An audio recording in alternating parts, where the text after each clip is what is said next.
Hey, this is Melody, and I wanted to make this video because I'm starting to get questions, or even thinking about previous questions I've gotten, and I want to be able to answer those all at once instead of individually. Some of the questions that come to me, or even some of the ones that I see on social media, that instead of me trying to engage in a conversation with people online that sometimes they may not be receptive to, I figured that I would create this different series of questions, and a lot of these will be either questions that survivors have or questions that loved ones, family, friends, may have as it relates to domestic violence and intimate partner violence and stuff. So one of the questions that I've been asked before is like, what if their abuser apologized and promised to change? Like, that was a question that I've received before.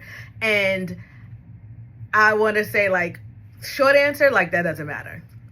The short answer is that doesn't matter. The long answer is that I feel like without action, without change behavior, there is no transformation, right? When I think about what we know to be true about transformative justice is that it has to come with changed behavior. And so as much as someone who's being harmful to someone else may apologize and make promises, and sometimes they may actually mean it. Sometimes in their mind, they may mean what they say when they say, I'm sorry, it'll never happen again. They truly may think that, right?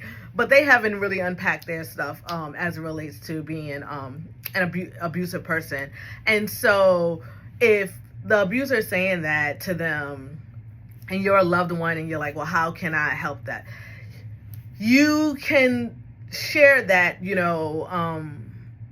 what behaviors have changed. Make sure that they change their behavior, because again, we can't necessarily force someone to leave, but what we can do is be supportive.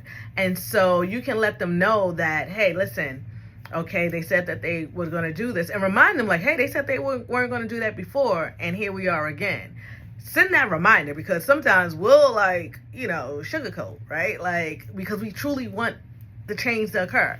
And so that reminder that it didn't happen, but then also knowing when to pause and back off, right? Sometimes we got to pause and back off. We let them know like, hey, they promised this before and there was no change behavior, or it wasn't sustainable change. And so now, we may have to back up and just be supportive from a distance. And I'll get into that in subsequent videos too. Hope that was helpful. Peace.